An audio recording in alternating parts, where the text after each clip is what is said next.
The most widely published book in human history reveals that we are created in the image of God.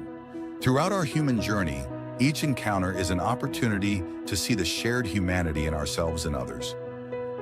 Regardless of one's views on religion, each experience and each story weaves us together towards a common path of transformation, a process of growth and understanding, a recognition that, at our core, we share a common destiny. What does the search for truth really mean in our lives? How can we find a sense of unity in a world so diverse and divided? As we reflect on these questions, we start to uncover a fundamental connection that binds us all beyond our differences. Welcome to Created in the Image of God, Building Vibrant Communities, with our host, Wade Franson. Today's episode is Independent Investigation of Reality. Good morning, everyone. It's Wade Franson. I'm in the studio with a returning guest, Mehrtash Olson. I first learned of Mehrtash when he wrote a paper in the heat of the COVID situation, in which he asked certain questions and shared certain data and information that questioned some of the overall approach back when it was not fit and right to do so, to question anything. That immediately gave him a high degree of credibility in my eyes for this Baha'i principle, which is the independent investigation of reality. Mehrtash and I are both Baha'is. This show is airing Sunday morning on a number of channels, including the Baha'i Clearwater channel. And in the Baha'i community, there is no clergy. We do respect government. We do respect institutions. We have a lot of respect for higher institutions, for those who are working together for global unity, global policy, participation in the United Nations and high-level non-government organizations and organizations like the World Health Organization. One of the first people that I met when I was being introduced to the Baha'i community out in California was a gentleman who works for the World Health Organization. And in I think, epidemiology and its application in foreign countries and so on and so forth. But at the bedrock of the Baha'i faith is this principle of independent investigation of reality. And on the subject of vaccines, climate change, other sort of modern big science topics, the Baha'i faith and its institutions defer to science and ask that we independently investigate and make decisions based on those whom we trust within those establishments, trusted sources. Therein is the rub.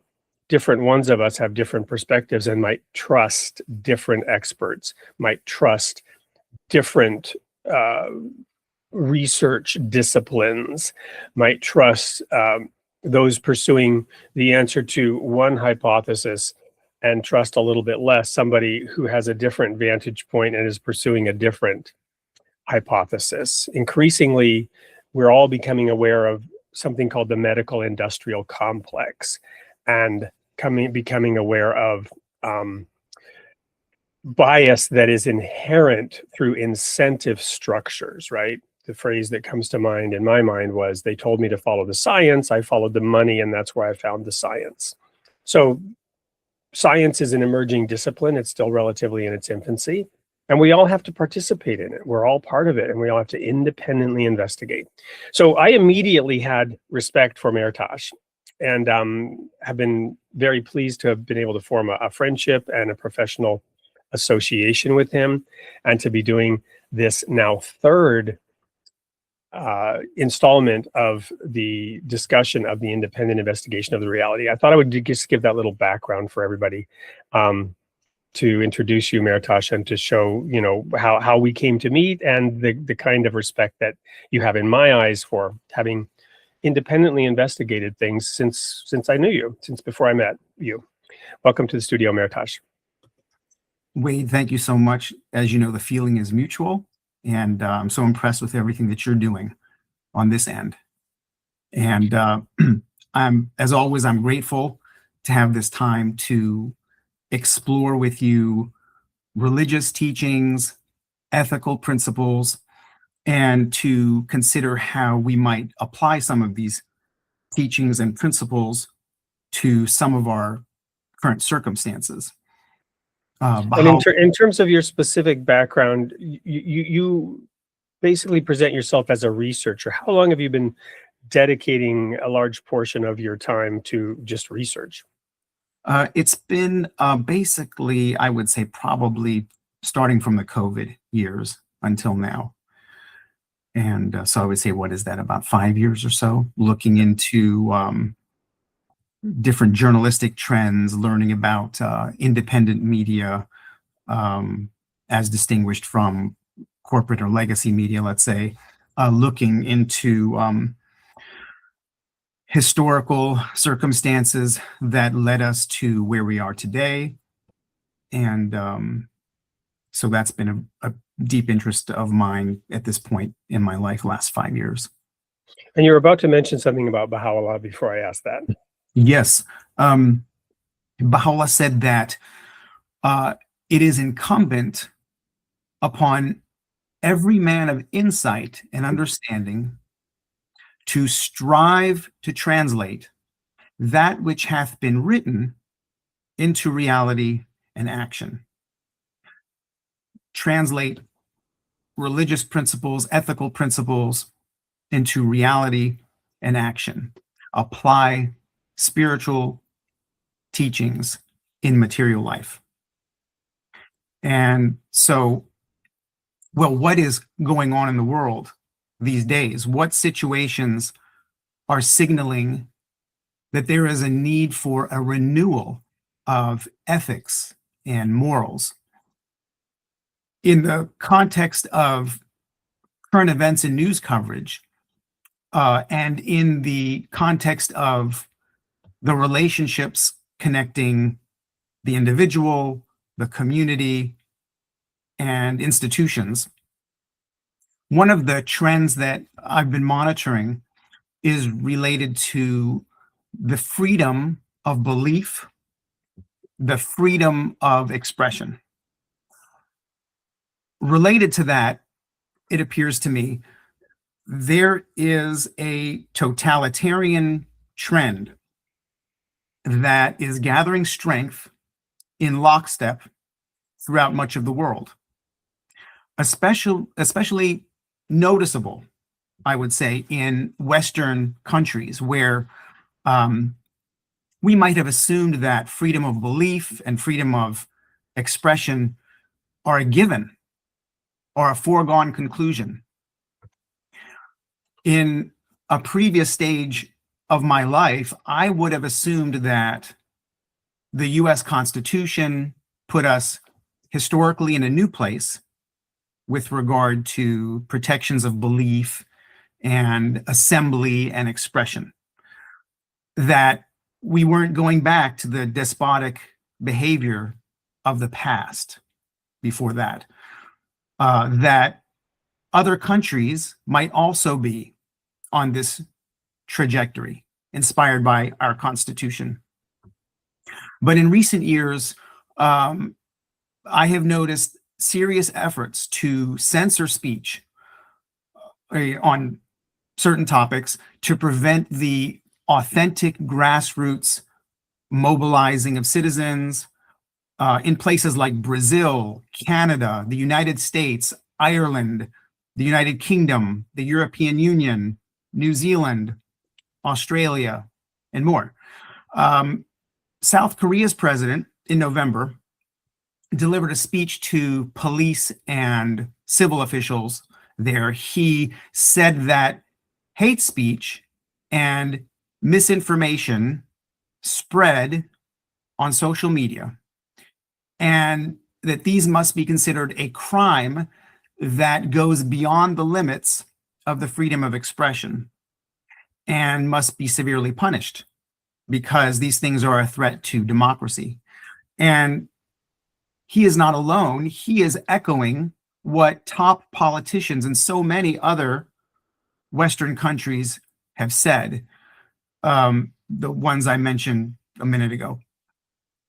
And so just a minor tangent here, there has also been in many places an effort to condition populations to accept the notion that when it comes to certain subjects, people should trust and rely on experts, authorities, official pronouncements, and people should forego inquiry, investigation, questioning, demanding evidence, and debate.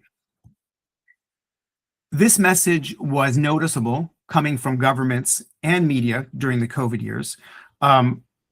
Let's compare this trend towards censorship, current events to discourage or penalize free expression, to prevent ordinary people from sharing their views. Compare these behaviors with the teachings of the Baha'i faith, which talks about how freedom of belief and freedom of expression is conducive to progress.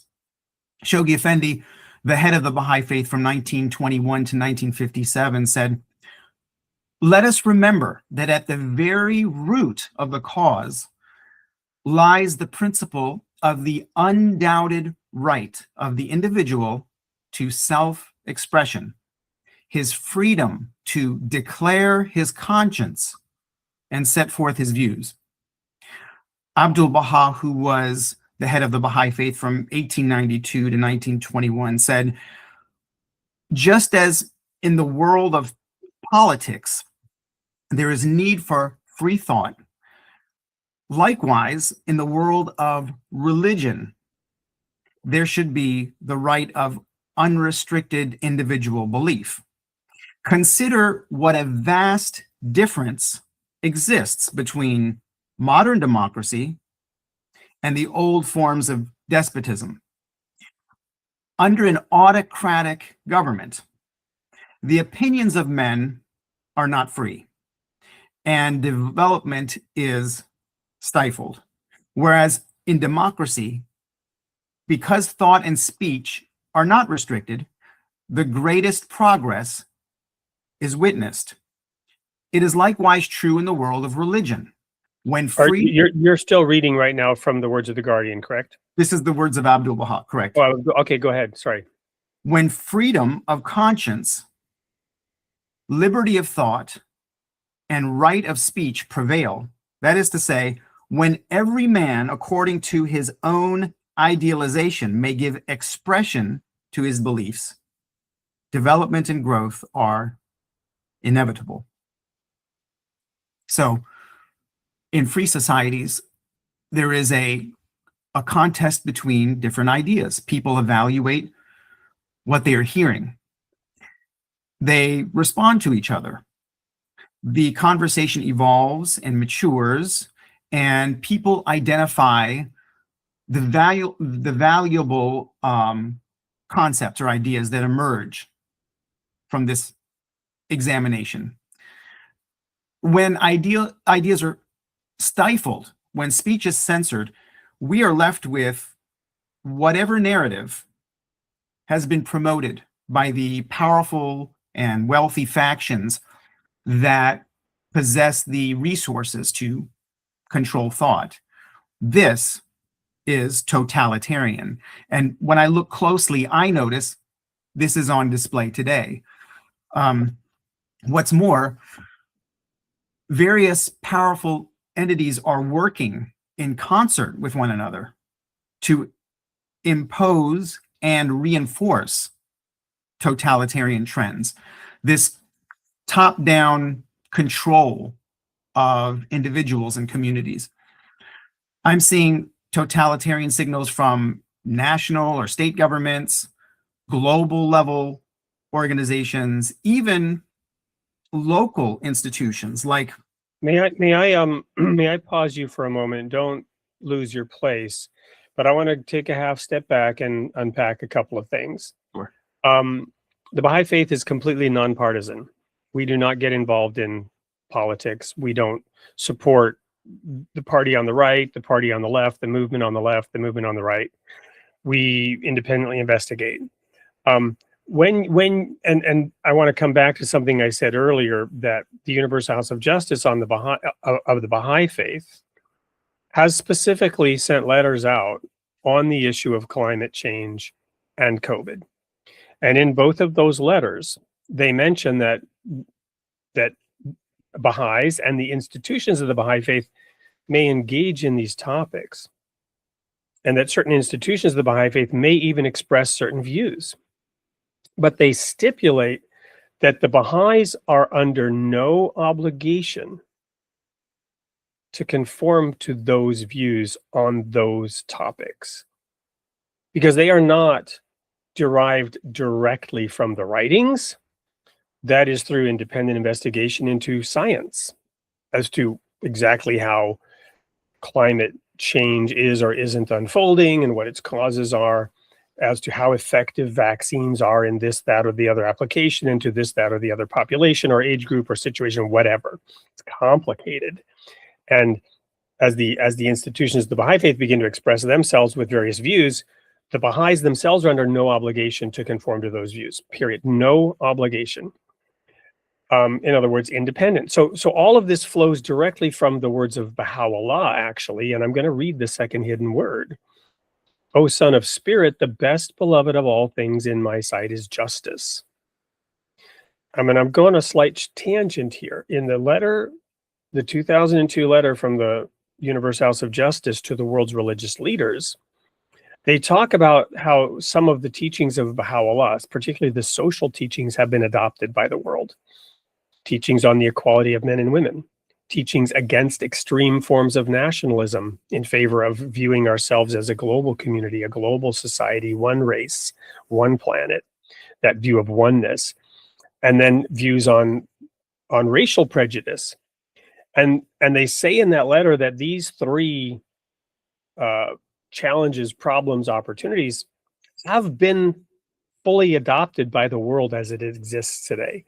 They say especially so on the topic of racism, that you can't belong to any civilized society today and express racist views without repercussions.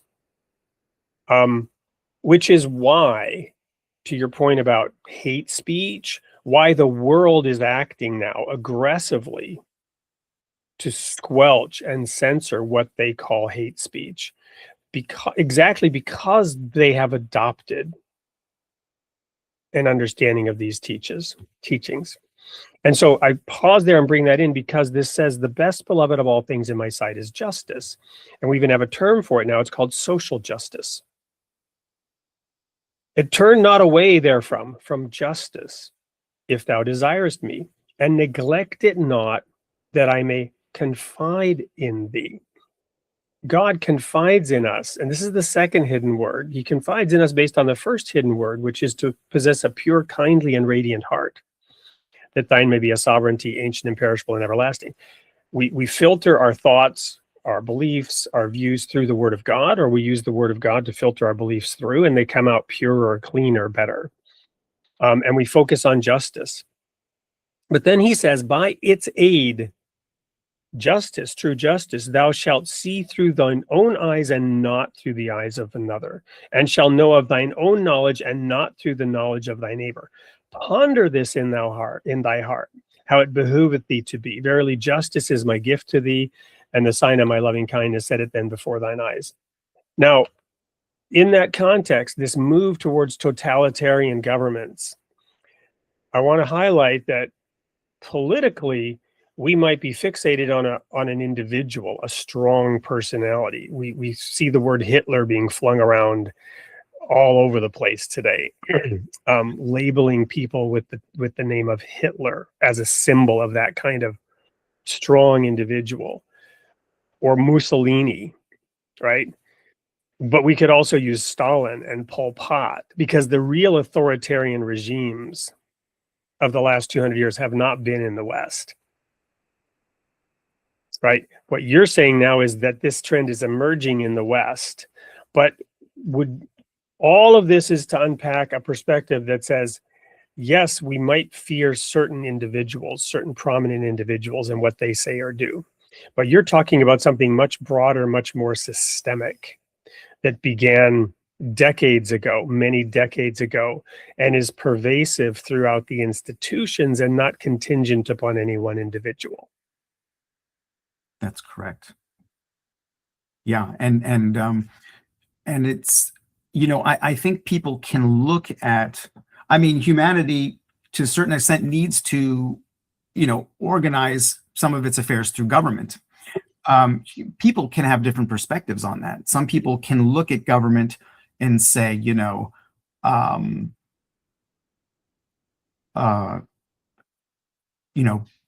I have kind of God-given rights and government helps protect those. Or someone can have a different perspective and believe that my rights are given to me by the government. And when we tip into that direction, that becomes a dangerous thing, So to put it in, that into context of real life examples, if you go in your local area to your district school board meeting, or if you go to your county council meeting and you notice that you are given such a brief amount of time to express yourself as to,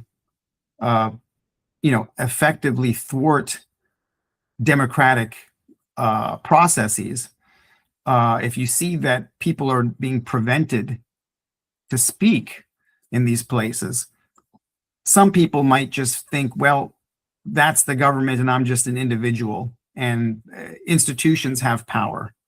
And so that's just how it is, and I have to content myself with that. And I think another way to look at it is, how important it is for the individual to exercise initiative and to attempt to make a difference, and to kind of encourage, free speech, the expression of beliefs. Dare we say minority views? Yeah, minority views, consultation, rather than preventing voices from speaking. And so I can, share with you more after the break about, kind of specific things I'm seeing that demonstrate collusion between even different governments to censor citizens, why we should be aware of that and why that should concern us. Thank you for giving the segue into the break, because that's perfect timing. We'll be right back. Don't go anywhere. We'll be having more of Mehrtash Olson on the independent investigation of reality here on Created in the Image of God. They said information would set us free. But what if it became our leash? In an age where media, power, and profit shape the very truth we see, Mehrtash Olson invites us to look deeper, to question the systems that trade freedom for control, and to remember that discernment is sacred. Freedom for sale, at Created in the Image of God. Welcome back to the third installment of Mehrtash Olson on Created in the Image of God, talking about the independent investigation of reality. A little pre-announcement.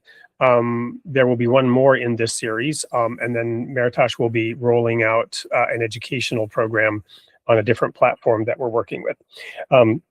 More about that at the end. I want to tee this next segment up with a historical figure, David, King David.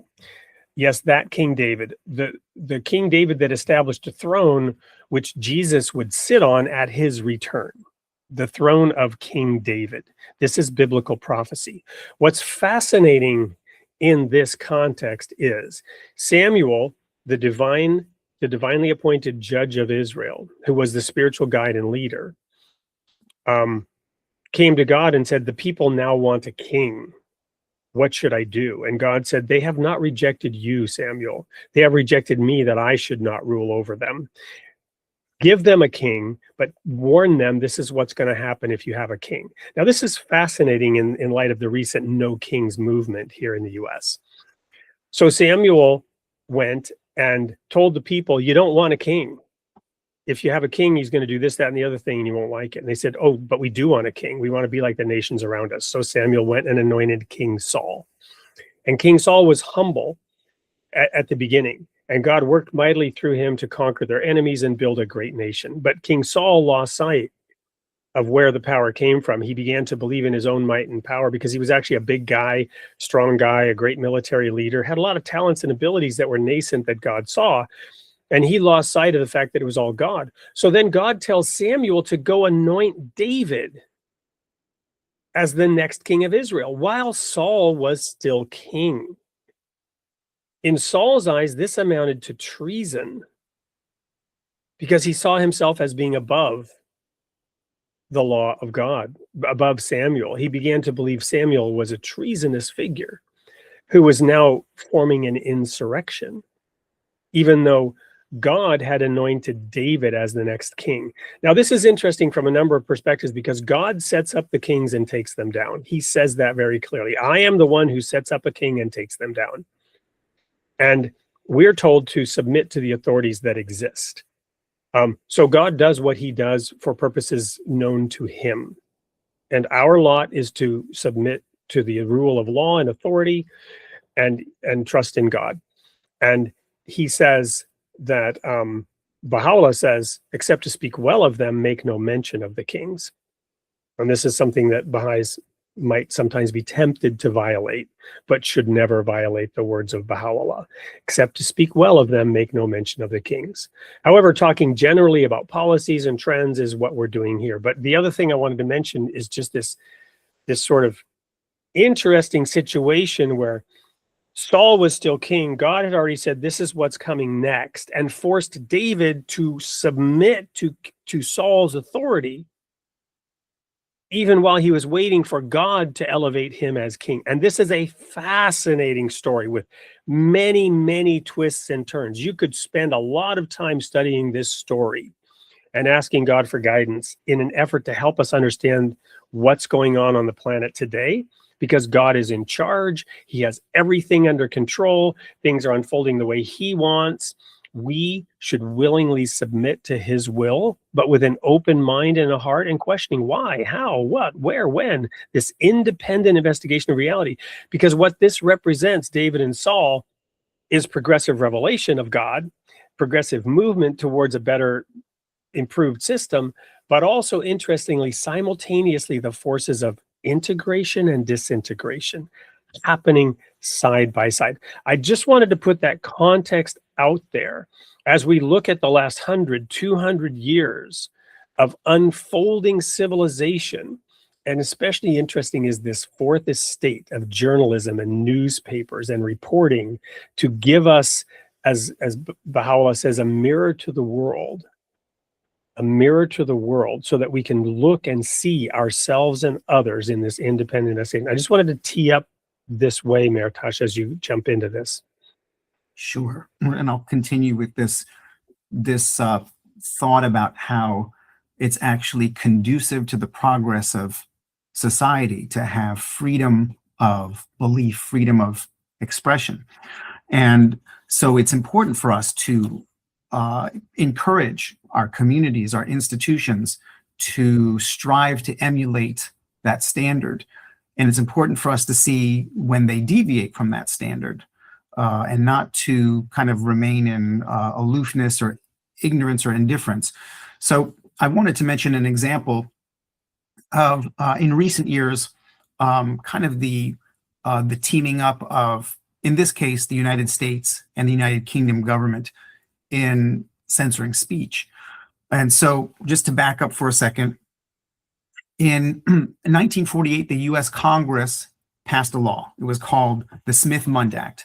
And this allowed the US government to promote American ideals abroad, propaganda, while forbidding our own government from using that same manipulation on our own citizens. So the State Department, the CIA could produce media for foreign audiences, but we're not supposed to use this kind of material for US citizens. Americans were supposed to get their information from a free press, not the government's PR machine. So now, just to be clear, we do know that various US intelligence agencies did manipulate US news outlets and citizens of our country over the decades. those were at the time secretive efforts. But in 2013, the Congress withdrew from American citizens even the official protections against propaganda. They withdrew the protection of the Smith-Mundt Act. From the perspective of government, it is now perfectly legal for the CIA and other institutions to propagandize American citizens. The so-called Smith-Mundt Modernization Act of 2012 accomplished this. So the US government now freely directs its information operations, or propaganda, at the American public. The government has built an entire infrastructure for managing domestic narratives. The Global Engagement Center inside the State Department began funding counter disinformation campaigns at home. They created the Disinformation Governance Board. There might be a listener out there that remembers Nina Jankowicz was appointed chief of the board. She became infamous for looking into a video camera, singing lyrics about misinformation to a Mary Poppins tune, and then posting this video clip on social media. So the video clip went viral. It alarmed a lot of people. It kind of this flippant, gleeful idea of censoring people. This drew lots of criticism, and the Disinformation Governance Board got too much scrutiny and was terminated. But the board's effort to propagandize people didn't stop. Mike Benz, who is a geopolitical analyst, he uncovered that when that board was terminated, Nina Jankowicz went straight to London. She registered as a foreign agent for the British Crown, effectively. She worked at a USAID-funded, London-based censorship unit called the Center for Information Resilience to psychologically inoculate citizens against supposed misinformation online, or in plain speak, to control the narrative. So this kind of collusion involving various governments is routine. For instance, Australia, Canada, New Zealand, the United States, the United Kingdom, the major English-speaking countries of the world, have collaborated closely on gathering and sharing intelligence since World War II. They share information and resources with each other to monitor communications and other data. Historically, the purpose of this was for national security. This alliance is known as the Five Eyes, if you've heard that term. However, over time, the alliance has expanded its scope to include controversial surveillance programs targeting citizens. This was revealed by leaks like those from Edward Snowden.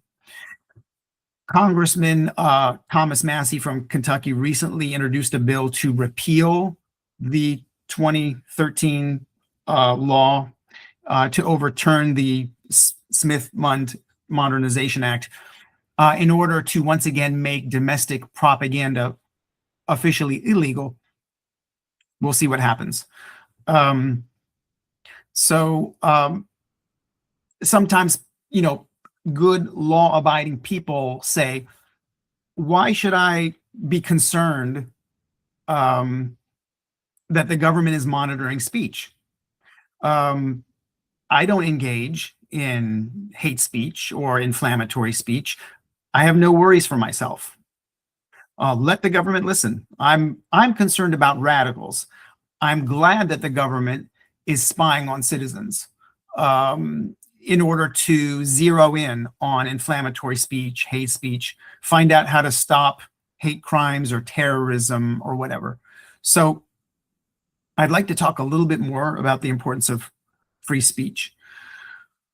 When I look closely, I notice that practicing free speech and questioning authority are at this time characterized in much of the press as controversial or irresponsible behaviors. So Wade, I'm going to ask a multiple choice question you can answer or not. The audience can answer as they're listening.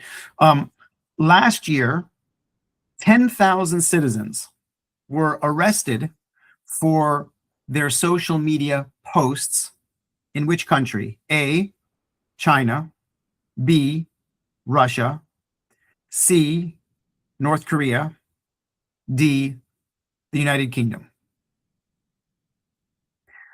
So 10,000 arrests were made in the United Kingdom last year for social media posts that the government did not agree with.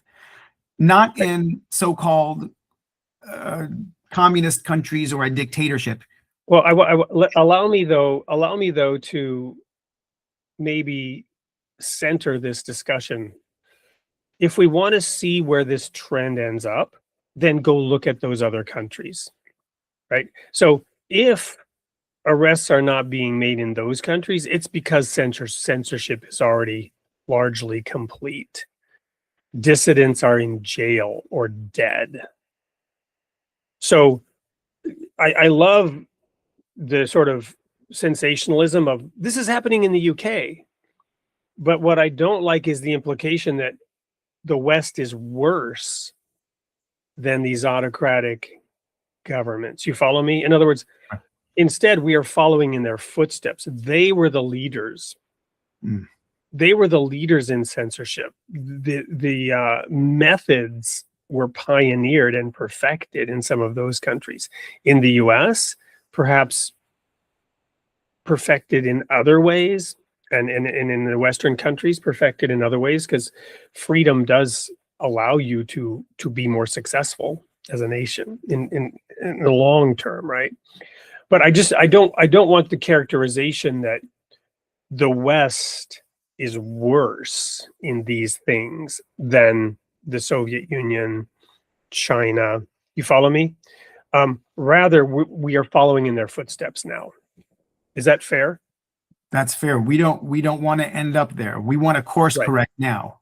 Exactly. So, to notice now what is happening and to understand because the enemies of the US use this and many other facts to mirror back to us that we are more evil than they are, as part of a campaign to destroy the bastion of freedom, which is also destroying itself through these methods that you're outlining. So it's fifth generation warfare with our enemies and also within. Yes. Yeah, so let's look at this idea of malinformation, which got these 10,000 people arrested for social media posts in the United Kingdom last year. Everybody's heard of misinformation. That's when I ignorantly say something inaccurate unintentionally. It could mislead people. It's misinformation. You've heard of disinformation. That's when I spread a lie on purpose. Some people might be deceived, and that was my intention if I'm spreading disinformation. More recently, a new phrase was coined.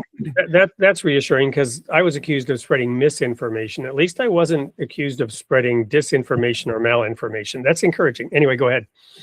Good.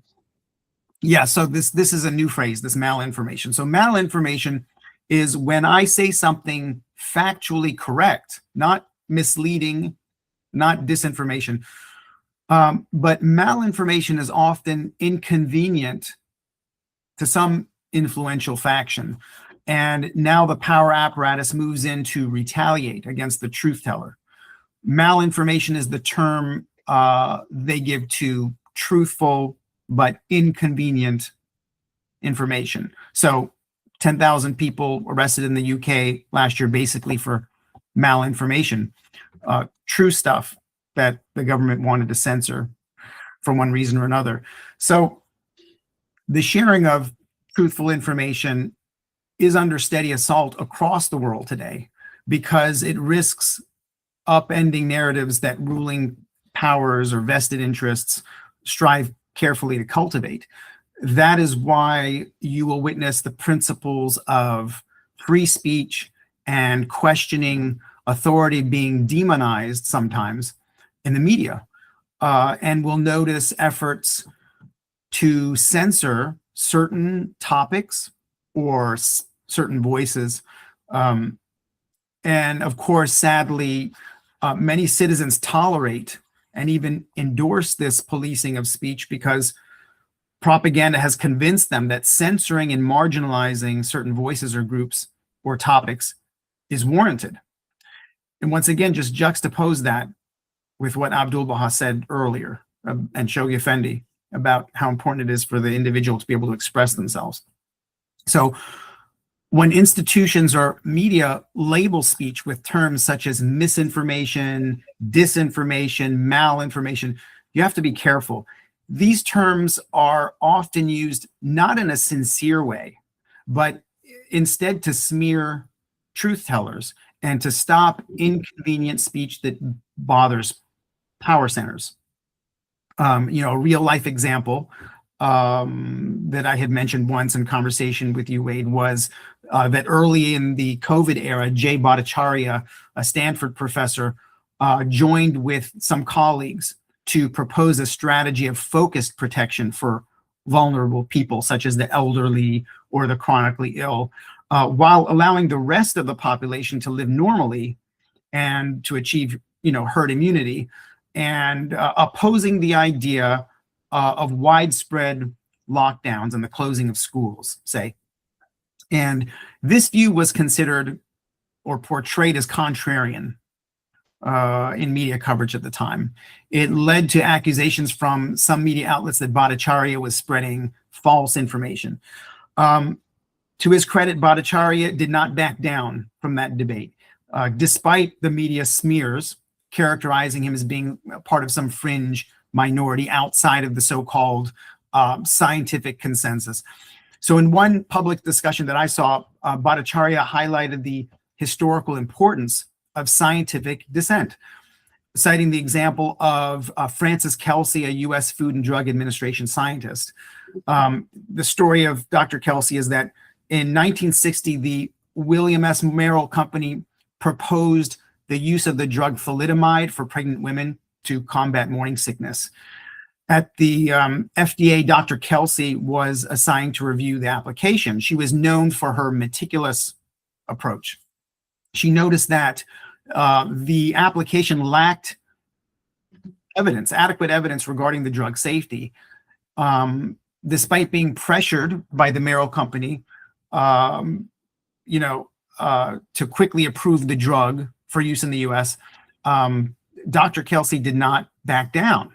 And thank God for that, because it was later learned that thalidomide was linked to birth defects. So Dr. Kelsey's efforts helped save countless American babies from the effects of thalidomide. And it also led But this was used in other countries, and many babies were born without limbs. Yes, it's terrible. And but her standing up also led to significant reforms in drug regulation in the U.S. And so as a consequence of all of that, she was awarded the President's Award for Distinguished Federal Civilian Service by President John F. Kennedy. Freedom and liberty, encouraging investigation, encouraging free speech, these things build up society.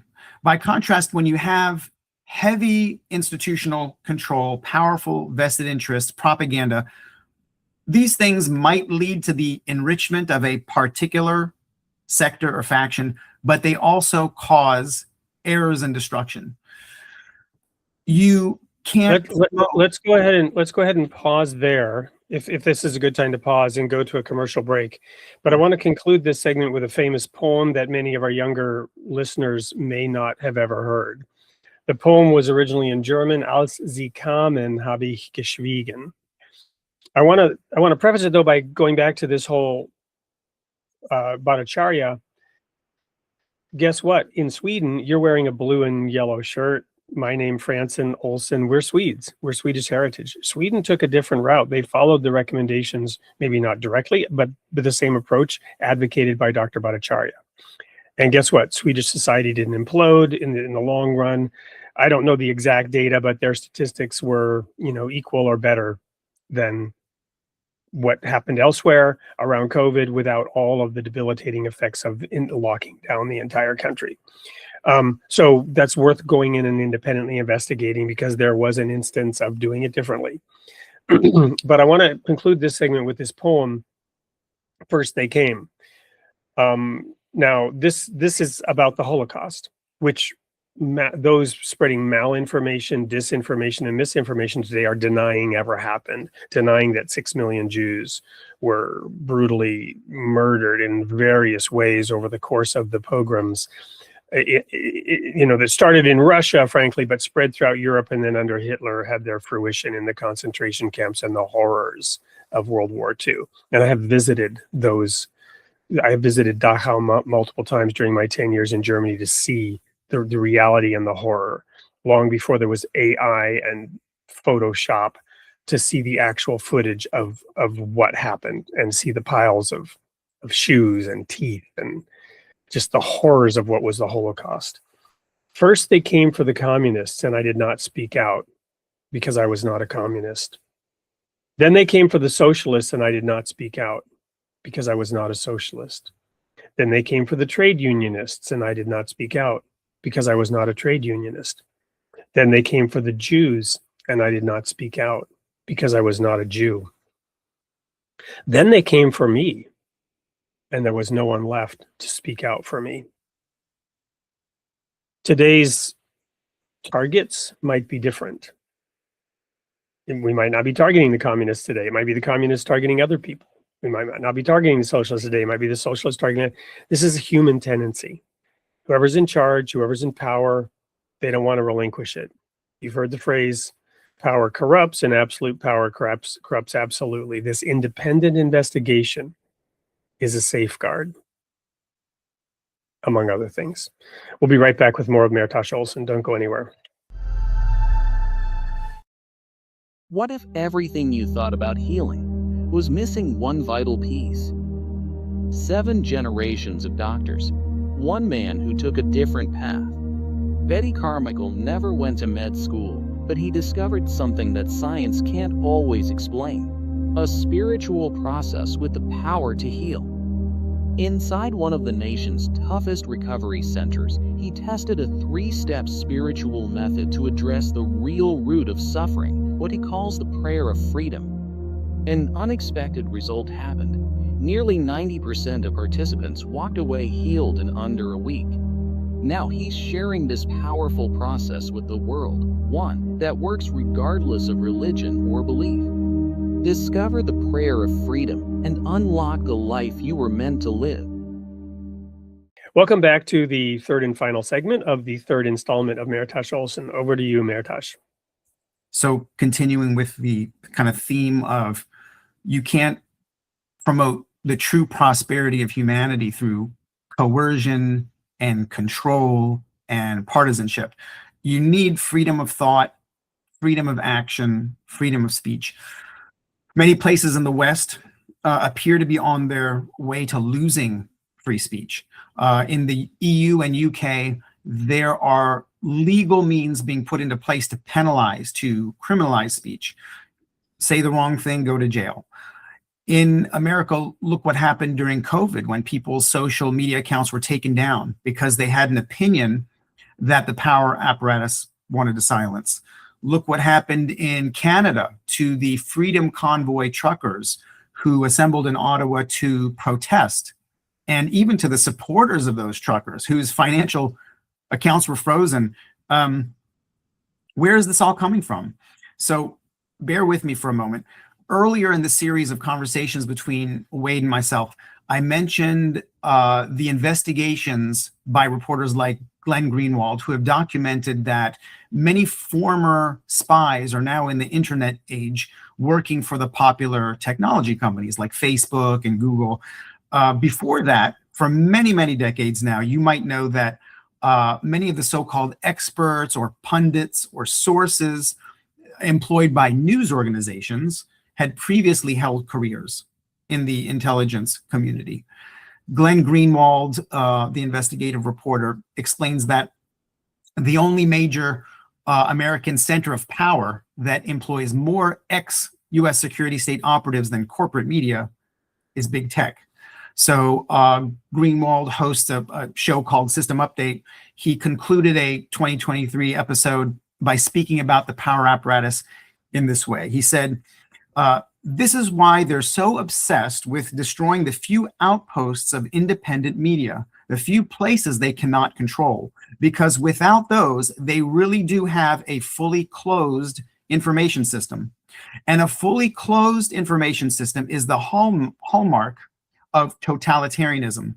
If you can control how people think, if you can control how people think and prevent them from hearing dissent, you can control all of their actions, because their actions are based in what their thoughts are. And if you can control their thoughts, you don't even need to control their actions. And that is the system that is being created.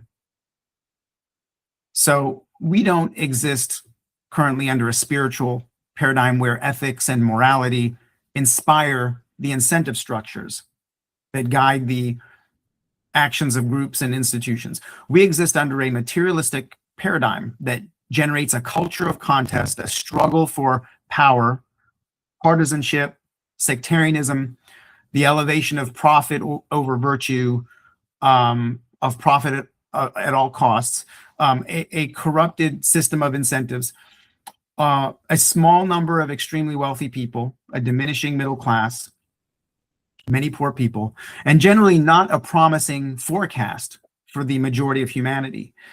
The advancement of society will not come from government, I don't think. It will not come from materialistic corporations. If people do not work to strengthen ethics, to establish a new moral framework, to promote individual spiritual transformation, then we are left with the incentives and impulses of this outworn current paradigm, a contest for power. Well, to me, what's almost most disturbing about this is, go on a slight tangent very quickly. When I was kidnapped and taken to Sweden, I learned that in Sweden, they had laws protecting children. Advertising to children was strictly forbidden. Not so in the United States, where the television was the babysitter and kids would sit in front of the TV and drink in all this marketing targeted at them, where entertainment was really advertisements for products. This has become more and more obvious with things like the Transformers, and every movie is just a way to get the kids wanting the characters that they can get at a Happy Meal at McDonald's and buy the toys and the games and watch the movies. It's all, it's my son, who's pretty smart and in freshman in high school, was like desperate to go try the new Burger King meals, the SpongeBob meal, right? It's all marketing. We grew up being marketed with the most sophisticated neural programming tools available to modern science, with literally billions of dollars of research going in how to influence us. And here's the scary part. Our spiritual values can be co-opted and hacked into. Those principles that I spoke about earlier, about oneness, unity, equality of the sexes, eliminating racial prejudices, extreme nationalism, they can be hacked into by we have malinformation, let's call it virtue signaling. Mm-hmm. Virtue signaling around some of these spiritual principles with evil intent to hack into our value system and get us to align with their agenda. That to me is like the most disturbing, because Baha'is in particular, Christians as well, the religious people of this world, are supposed to be the leaven that are transforming the world and bringing about the kingdom of God. And this is true of all religions. We are to be the leaven. We are to be transforming the nature and the spirit of those first two hidden words, purity of heart with a focus on justice. But there are those who see that. The world has adopted those views after Baha'u'lláh came in particular, and those sympathies can be hacked into. To me, that's very disturbing. And I frankly, I see it happening all around me, to really discern, to really truly focus on justice God's way, so that he may confide in us and guide us through that still small voice to the independent investigation of reality. There has been a lot of behavioral modification going on. And when you look under the hood, it's alarming, as you're talking about. You peel back the layers. One of the main things that has been reinforced to me in my examination of the news cycle is how important it is to remain skeptical, to remain neutral when observing current events. Remember to think of unity first in any controversy, because so much of the news cycle is sensational, it's controversial, it's divisive, and we can easily get sucked in to various narratives. I just want to, maybe I should close out, the next couple minutes. I'd like to say something about unusual about this whole Charlie Kirk incident, the shooting of Charlie Kirk. I want to talk about the circulation of the video footage from his murder. This observation was brought to my attention by Cheyenne Hunt, who is the executive director of Gen Z for Change. So Cheyenne Hunt pointed out that an organization called the Global Internet Forum to Counter Terrorism has been active since 2017. So that forum, it includes 24 tech companies, you can name all of them as members, plus government, civil society, academia.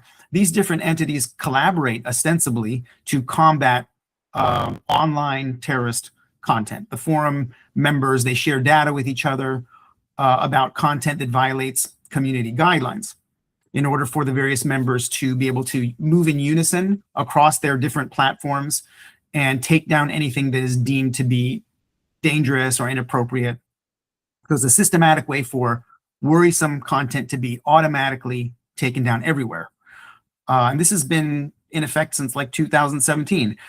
So for instance, if the Taliban is going to behead someone, they're going to video that and try to spread the video clip on social media and the internet. This global internet forum would immediately prevent the content from getting around, apply their various filters and algorithms, and take it down across all these sites: Facebook, Instagram, Twitter, X, you name it. Why did this not happen with the Charlie Kirk assassination footage? Why was the graphic video footage of that incident available on every platform? To this day, I think you can still find video clips of that shooting, which occurred way back on September 10. Apparently, all of these tech platforms can adjust their algorithms to instantly take down current and future uploads of this shooting. What would be the reason that video clips documenting such an alarming event could be permitted to continue to circulate? So Cheyenne Hunt says it seems that some entity wanted you to see the footage of that shooting over and over, as many times as you wanted. What was the reason for this? Was the Charlie Kirk shooting footage permitted to circulate on these platforms to keep users online so that apps could serve up more advertisements to keep making money? Was this footage allowed to circulate in order to generate controversy and contention so that political operators could use this controversy as justification to go after their ideological enemies? Was this footage permitted to circulate in order to foment culture wars between groups and individuals with divergent viewpoints? Was this terrible footage being used as a decoy when our minds become engrossed by what is being served up by the 24-hour news cycles, like controversies related to a public figure, such as Charlie Kirk? We are likely less cognizant of some other event or reality that perhaps powerful interests might be trying to conceal.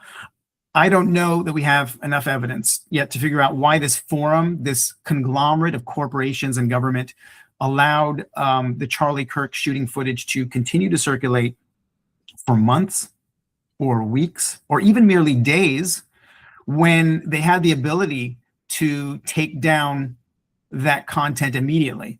But for some reason, this was permitted to happen against all norms and rules and explicit agreements that ordinarily would have prevented something like this. Remember what reporters like Glenn Greenwald and others have documented, that the industry which hires the largest number of former intelligence agents is big tech, which created the global internet forum to counter terrorism, the forum that takes down objectionable material from the internet, which for reasons unknown to me declined to take down the Charlie Cook footage. There are people who want to debate whether it was a lone gunman that killed Charlie Kirk or whether a group collaborated to do it. There are people that argue whether Charlie Kirk was doing important work. Whether or not we are concerned about this subject, we shouldn't let ourselves get drawn into arguments or controversies about this. Stay neutral, stay skeptical. We don't always know why things happen. There is a battle for the mind of the citizen. Some people refer to it as fifth generation warfare. NATO refers to it as cognitive warfare. We have to remember on a daily basis to think of unity first. The Baha'i faith says unity is the most pressing necessity of the modern age. A house divided against itself cannot stand. And we must remain neutral and skeptical of everything that is presented to us, because there are a lot of destabilizing things that are presented to us through the media and technology platforms that are damaging to our spirit and to our connection with others. The true prosperity of humankind is built on virtue. Baha'u'lláh said, truthfulness is the foundation of all human virtues. So find sources of information that strive to tell you the truth.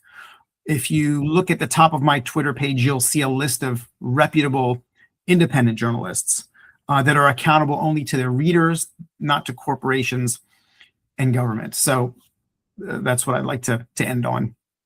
Awesome. Thank you so much. I want to introduce one idea here at the end. I know we're out of time really, but historically, traditionally, and in all religions, including the Baha'i faith, there's reference to a being called Satan. And lest the Baha'is recoil in horror at me bringing this up, Baha'u'lláh, Abdu'l Bahá, the Guardian, Muhammad, they all refer to Satan in ways that indicate we should consider that he's real. In other words, Satan as a metaphor, as an idea, is used in order to, in my opinion on this topic, allow us to externalize and objectify that evil. Because we can go down so many conspiratorial rabbit holes and try to figure out who are the who's pulling the strings, who's the evil cabal. But it's hard, right? Because there's false flag operations. It's a lie within a lie within a lie within a lie, and it's an onion that you can keep peeling at. And whatever, to your point about being objective, look for reputable sources, remain skeptical. Whatever layer of onion you've peeled off, you can get stuck there and believe that. But that could be a lie as well. And that's why Jesus refers to Satan as the father of liars, right? The whisperer in the Garden of Eden who said, oh, God doesn't want you to eat of that fruit because in the day you eat thereof, you will become like God, knowing good and evil. And so see how he inverted this idea? God created us in his image. That's the title of this show. God created us in his image. He wants us to know good and evil. Paul the apostle said strong meat belongs to those who by reason of use have exercised their senses to discern good and evil. I could unpack that for the Christians theologically as to how that flipped. In simple terms, Christ is the second Adam. He undid everything. He finished it. We reached a stage of new maturity in Jesus. The point I'm making here is, yes, be very careful going down into those conspiratorial rabbit holes. Just be a seeker don't believe you've uncovered necessarily the truth. I try to increasingly operate under what I call my working hypothesis. It appears right now that this may be the case, but not to become attached to those ideas and to begin spouting those ideas specifically as truth, right? To be a researcher as you are, Mehrtash, a seeker, each one of us seeking to see with our own eyes, not necessarily trying to convince everybody else of our viewpoint. We're all in this together. Unity is the key, and anything that tends to divide or point, at one people, one group as the source and the cause is counter to that purpose. That's why this sort of metaphor, this idea of Satan, is actually useful, which is why, in my opinion, Baha'u'lláh, Abdu'l Bahá, the Guardian, all referred to Satan in a verbal context as though there really is a Satan, because it's a helpful, useful metaphor to externalize and objectify these things and not be so attached to it. That's just my sort of opinion, open for discussion on that for sure. Mehrtash, we're out of time. Any final last words? No, been wonderful talking to you, Wade. Thanks so much for the opportunity. Awesome. And there's one more session of this coming. And then, as I mentioned, we're going to be helping Mehrtash launch an educational series on something called Planksip. More on that the next time Mehrtash appears, which will be January. I'm in December. So Mehrtash will appear again for his fourth and final installment of this series on creating the image of God on it's in January 25th, Sunday, January 25th. Stay tuned for the sneak peek of next week's show. And remember, you are created in the image of God, and God loves his creation. We'll see you next week. The birth of Jesus was heralded by angels praising God, saying, "Glory to God in the highest, and on earth peace, goodwill toward men."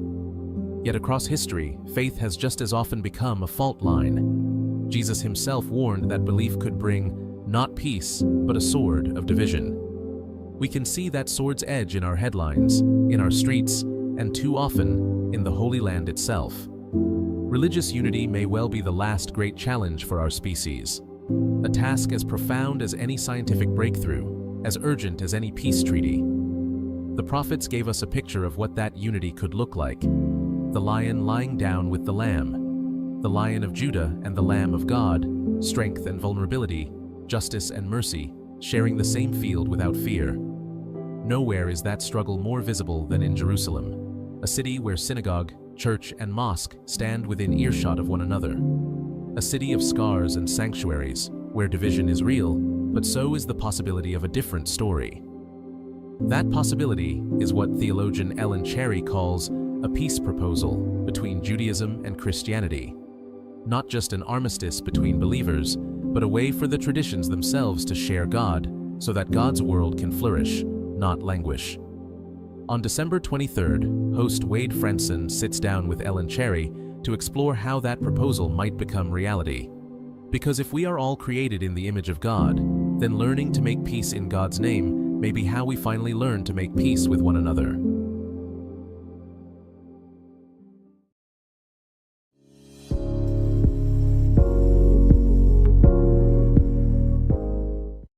Hey, welcome everybody. It's Wade Franson back with a sneak peek of next week's show. Next week on Creating the Image of God, December 28th, Sunday morning at 7 a.m. Central, we will have David Langness, lifetime seeker, Baha'i of 56 years, editor of Bahá'íTeachings.org for over a decade, writer of thousands of articles, a number of them dealing with the topic of hell, which is what attracted me to having him in the studio, because we're going to dive deep into hell. So, David, what can people expect when they tune in next week to hear our talk, our discussion? Oh, thanks, Wade. Thanks for having me. You know, hell has been used to scare children and other people for thousands of years, and I really am fascinated by the concept of hell. I want to try and unpack what it means in the Baha'i writings, and especially to understand it not as a place, not as some physical torture chamber, but as a metaphor for something inside ourselves. Well, and one of the things that we talked about was how to conquer hell, in a sense, right? Understanding what it really is and what the metaphor really means gives you a little bit of an edge as to what to do about it. And will we learn anything about that? Yes, I hope so. We'll talk a little bit about character and the human self, the ego, what it means to attempt to transcend that ego, to leave the animal instincts that we're all born with behind, and to begin to develop the higher, more spiritual natures that we're destined to have. Wonderful. So you can see why you're not going to want to miss next week on Created in the Image of God with David Langness, 7 a.m. Central Time, right here on Created in the Image of God. We'll see you there.